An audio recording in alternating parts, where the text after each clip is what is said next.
இயேசு உங்களை நேசிக்கிறார். பிரியமானவர்களே, இந்த நாளில் ஆண்டவர் நம்மளோடு பேசும்படியாய் வேதத்திலிருந்து 2 வசனங்களை கூட வாசித்து ஆண்டவர் நம்மளோடு பேசுகிற வார்த்தைகளை கேட்போம். அது எபேசியர் புஸ்தகம் 6வது அதிகாரம் 1, 2, 3 வசனங்கள் இப்படியாக சொல்லுகிறது.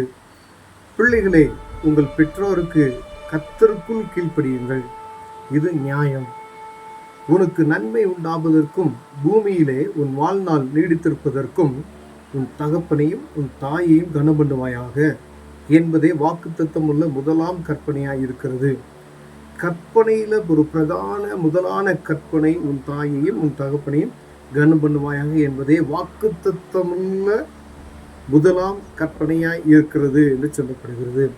பிள்ளைகளே, ஒவ்வொரு வாலிப பிள்ளைகளும் சரி, சின்ன பிள்ளைகளாக இருந்தாலும் சரி, நீங்கள் திருமணமானவர்கள் மூத்தவர்களாக இருந்தாலும் சரி, ஒரு தாய் தகப்பன்மாருக்கு கீழ்ப்படுகிறதை வேதத்தில் ஆணித்தனமாக ஆண்டவர் எழுதி வைத்திருக்கிறார். பிரியமான, உன் வாழ்நாள் நீடித்திருப்பதற்கு, இந்த பூமியில உன்னுடைய வாழ்நாள் நீடித்திருப்பதற்கு அவர்களை நீ கனம் பண்ணணும், அவர்களை நீ பாதுகாக்கணும், அவர்களை நீங்கள் ரொம்ப ஜாக்கிரதையாக பார்க்கணும்னு சொல்லி ஆண்டவர் சொல்லுகிறார். பிரியமானவரே, உனக்கு நன்மை உண்டாயிருப்பதற்கு, நன்மை பூமியில் எவ்வளவோ நன்மையான காரியங்கள் இருக்கிறது நாம் பார்க்கிறோம். பூமியில் ஆசீர்வாதமான காரியங்கள், தகப்பனையும் தாயையும் கனம் பண்ணுவீங்க அப்படின்னு சொன்னால் உங்கள் வாழ்க்கையில் ஆசீர்வாதமான காரியங்கள் என்ன செய்யுமா, உங்கள் வாழ்க்கையில் பெருகும் அப்படின்னு சொல்லியிருக்கிறது.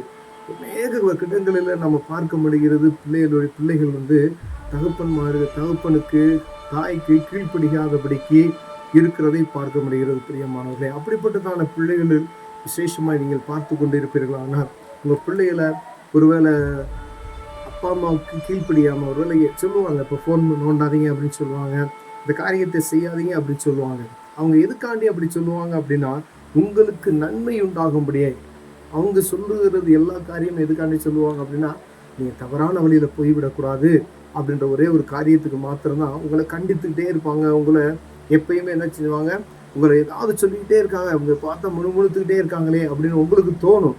ஆனால் அவங்க சொல்லுகிற காரியம், செய்கிற காரியம், உங்களை வாட்ச் பண்ணுகிற ஒவ்வொரு காரியமும் உங்கள் வாழ்க்கைக்கு நல்ல காரியங்களையே அவங்க எப்பயுமே என்ன செய்கிறாங்க, பார்த்துக்கிட்டு இருக்காங்க. பிரியமா, அதனால தான் ஆண்டவர் சொல்கிறாரு, உன் தாயையும் தகப்பனையும் என்ன செய்யுமா, நீங்கள் கனம் பண்ணணும். ஏன்னா அதுதான் வாக்குத்தத்தம் உள்ள முதலாம் கற்பனையாக இருக்கிறது என்று வேதம் சொல்லுகிறது. பிரியமானவர்களே, ஒருவர் இந்த வாக்குத்தத்தம் உள்ள முதலாம் கற்பனையாக இருக்கிறது என்று சொல்லுகிறாங்க. பார்த்தீங்களா, வாக்குத்தத்தம் உள்ள கற்பனை, அதாவது பூமியில் கடவுள் கொடுக்கக்கூடிய வாக்குத்தத்தத்தை நீங்கள் சுதந்திரிச்சு கொள்ளணும். அப்படின்னா இந்த வாக்குத்தத்தத்தை சுதந்திரிப்பதற்கு முதல்ல தகப்பனுடைய பேச்சையும் தாயுடைய பேச்சையும் கண்டிப்பாக என்ன செய்யணும், நீங்கள் கேட்கணும். ஒருவேளை நான் எப்படி வேணாலும் இருப்பேன் அப்படின்னு சொன்னால் ஆண்டவர் உங்களை ஆசீர்வதிப்பதற்கு அது தடையாக இருக்கும். ஒருவேளை பெற்றோர்கள் சொல்லுகிறாங்க, உங்களை பெற்றெடுத்து உங்களை 10 மாதம் சுமந்து அவங்க எவ்வளோ வேதனைப்பட்டு, எவ்வளோ கஷ்டப்பட்டு, எவ்வளோ பாடுபட்டு அவங்கள வளர்த்துருப்பாங்க அப்படின்ற எண்ணம் உங்களுக்குள்ளே வரணும்.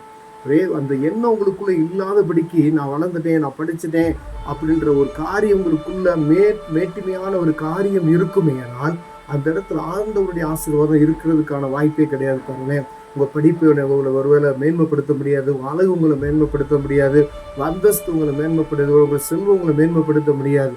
இந்த பூமியில் ஆண்டவர் நமக்கு கொடுக்கப்பட்ட இந்த நாட்களில் உன் தாயையும் தகப்பனையும் கனம் பண்ணி அவங்கள மரியாதையை நடத்தி அவங்களை கனம் பண்ணி அவங்க தேவைகளெல்லாம் நீங்கள் பூர்த்தி செய்யும்போது ஆண்டவர் என்ன செய்வாரா, உங்கள் ஆசீர்வாதத்தை பெருக பண்ணுவார். ரெண்டாவது, நீங்கள் ஆசீர்வாதமாக தான் நான் இருக்கேன், எனக்கு ஒரு குறை இல்லை, நான் அப்படி இருக்கேன் இப்படி இருக்கேன் அப்படின்னு சொல்லுற அநேகர் உண்டு. ஆனால் ஒரு நாள் வரும், ஆண்டவர் சமூகத்தில் கணக்கு ஒப்புவிக்க வேண்டியது. இந்த இடத்துல நீங்கள் டாக்டராக இருக்கலாம், இந்த இடத்துல நீங்கள் பெரிய டீச்சர்ஸாக இருக்கலாம், இந்த இடத்துல நீங்கள் பெரிய செல்வந்தாராக இருக்கலாம், இந்த இடத்துல நீங்கள் பெரிய ஒரு அந்தஸ்தில் இருக்கலாம். ஆனால் மறுமைக்குரிய காரியம் உண்டு. அங்கே என்ன செய்வார்னு ஆண்டவர் கணக்கு கேட்பார். ஒருவேளை அங்கே நீங்கள் எப்படி இருக்க போகிறீங்க அப்படின்றத இந்த பூமியில் தான் என்ன செய்ய போகிறாரு, நீங்கள் உங்களுடைய காரியத்தை அவர் ஆண்டவர் பார்த்து கொண்டே இருப்பார். ஒருவேளை அந்த மறுமைக்குரிய காரியம் ஆண்டவர் அந்த பரலோக ராஜ்யத்துக்கு ஏற்ற காரியத்தை நீங்கள் சிந்திப்பீர்களானால், எல்லாத்துலேயும் நான் செல்வபோகமாக இருக்கிறேன், யாரும் என்னை ஒன்றும் கேட்க முடியாது அப்படின்னு நீங்கள் நினைச்சீங்க அப்படின்னு சொன்னால் அங்கே ஒரு வாழ்க்கை உண்டு. அந்த நித்தியமாக வாழ்கிற வாழ்க்கைக்குள்ளே போக முடியாது என்பதை கவனமாக கேட்டேன். ஏன்னா வாக்குத்தத்தம் அந்த முதலாம் கற்பனையாக இருக்கிறதுன்னு பார்த்தீங்களா, ஒரு கற்பனையை நீங்கள் இழந்துட்டீங்க அப்படின்னு சொன்னாவே பரலோக ராஜ்யத்துக்குள்ளே உள்ள நுழைய முடியாது. பார்த்துங்க. அப்போ நீங்கள் மீண்டும் என்ன செய்யணும், தேவ சமூகத்தில் பாவம் மன்னிப்பு எடுத்து ஆண்டவர் சமூகத்தில் சரணடைந்தீங்க மாத்திரம்தான் திருப்பி அந்த காரியத்தை செய்யாதபடி உன் தாயும் தகப்பனை நீ கனம் பண்ணும் பொழுது ஆண்டவர் உங்களை உயர்த்த வல்லமையோராக இருக்கிறார். பிரியமானவர்களே, பெற்றோர்கள் கடிந்து கொள்கிற காரியத்தை நீங்க இன்பமா ஏற்றுக்கொள்ளணும். ஒருவேளை ஒரு சில சேர்த்துல அவங்க ரொம்ப டெஸ்டப் பண்ணாங்கன்னா அந்த இடத்துல நீங்க என்ன செய்யணும், பொறுமையா போகணும். அவங்களை எதிர்த்து பேசுகிறது அப்படிப்பட்டதான காரியங்கள் இல்லாதபடிக்கு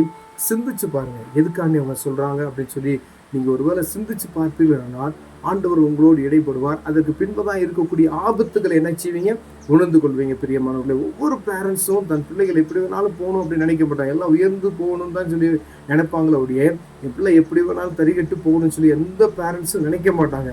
ஆனா இந்த பூமியில இருக்கும் பொழுது பேரண்ட்ஸுக்கு நீங்க கொடுக்க வேண்டிய மரியாதையும் கனத்தையும் நீங்க கொடுத்துதான் ஆகணும்.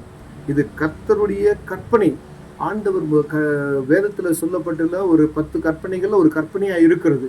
இப்போ உன் வாழ்நாள் நீடிப்பதற்கும் இந்த பூமியில நீ ஆசீர்வாதமா இருப்பதற்கும் உன் தாயையும் தகப்பனையும் என்ன செய்யணுமா, கனம் பண்ணணுமா. அப்ப ஒருவேளை இதுல நம்ம குறைச்சல் உள்ளவர்களாக இது கீழ்ப்படியாதவர்களாக இருந்தோம் அப்படின்னு சொன்னா தெய்வ சமூகத்துல போய் பாவ மன்னிப்பு நிச்சயத்தை பெற்றுக்கொண்டு தகப்பனையும் தாயும் கனம் பண்ணுவதற்கு நம்ம ஜாக்கிரதை உள்ளாய் காணப்பட முடியாது அழைக்கப்படுகிறோம். பிரியமானவர்களே, ஒவ்வொரு வாலிபனும் ஒவ்வொரு வாலிப சகோதரன், ஒருவேளை நீங்க திருமணம் ஆயிருக்கலாம், ஒருவேளை நீங்க முதிர் வயதா கூட இருக்கலாம், உங்களுக்கு அப்பா அம்மா இருப்பாங்க, அவங்கள நீங்க கனப்படுத்துகிறதுல ஜாக்கிரதை உள்ள இருப்பீங்க. ஆண்டவர் உங்களை ஆசீர்வதிப்பார். கண்களை மூடுவோம், ஜெபம் செய்வோம். அன்பின் தகப்பனே, இந்த வாக்குத்தத்தம் உள்ள முதலாம் கற்பனையா இருக்கக்கூடிய தாயின் தகப்பனை கனம் பண்ணக்கூடிய காரியத்துல ஆண்டவரே எங்களுக்கு உதவி செய்வீராக நாங்கள் செபிக்கிறோம். இந்த வாக்குத்தத்தத்தை பிடித்து கொண்டு ஆசீர்வாதத்தையும் எங்கள் வாழ்நாள் நீடித்திருப்பதற்கும் என் தேவன் எங்களுக்கு உதவி செய்வீராக நாங்கள் செபிக்கிறோம். இயேசுவின் நாமத்தில் பிதாவே, ஆமென்.